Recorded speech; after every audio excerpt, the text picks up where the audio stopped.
Good morning, Falcons. Today is Thursday, February 12th, 2025. I'm Eli, And I'm Lexi. and this is your view from the Falcons Nest.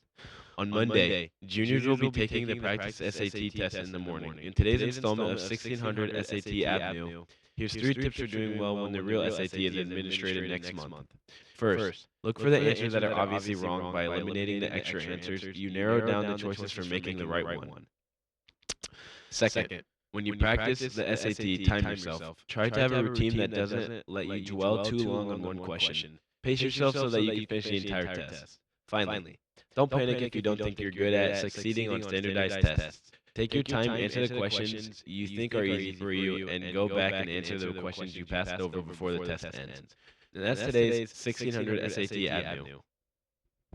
In today's installment of History You May Not Know, the story of two African American men who played college football. The first is Gale Sayers, a Hall of Fame running back to the Chicago Bears. He once scored 6 touchdowns in a game against the San Francisco 49ers when the Bears played at Wrigley Field. Injuries cut his career short, but he remains the fifth best rusher in Bears history. Sayers was drafted out of the University of Kansas and began his career as a rookie in nearby Rensselaer, where the Bears trained. For 30 years, he lived in Wakarusa in Elkhart County. The second man played at Indiana University more than a century ago. Preston Eagleson was born in Mitchell, but moved to Bloomington, where he graduated from high school. He became a member of the IU football team, but when the team played a road game at Wabash College in Crawfordsville, two hotels refused to let the team stay there because they had African American players. A third innkeeper allowed the team to stay. Eagleson, the first African American to play any sport in Indiana, experienced some racial incidents, but denying the entire team lodging in a hotel in the state led to a state law that prevented it from happening again.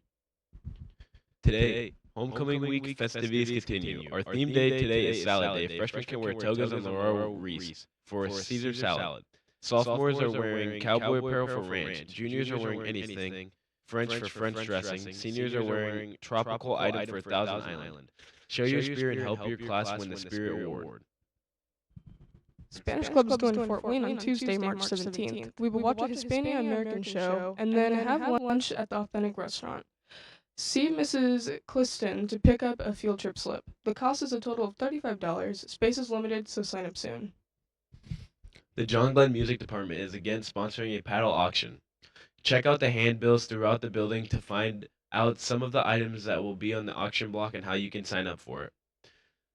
The full Indiana House is now going to take up a bill that could ban social media for some young teenagers. This bill stems from the death of 17-year-old Haley Busby of Fishers, whose body was found in Ohio, believed to be tied to a man she met online.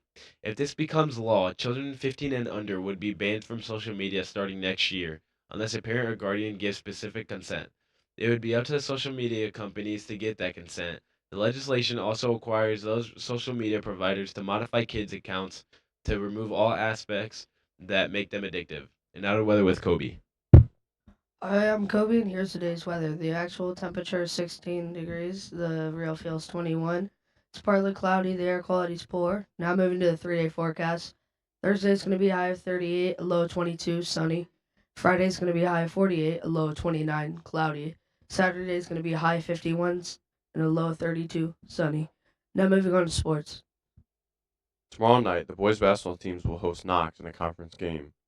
Between games, this year's Falcon Award winner, Joe Groves, will be honored. Don't miss the winter homecoming festivities. The JG Fortnite team has marked a historic event in their short history. Last night, they earned their first varsity victory, defeating Fairfield High School. Our Gaming Falcons were able to pull out a close victory over the other Gaming Falcons with a final score 8-7.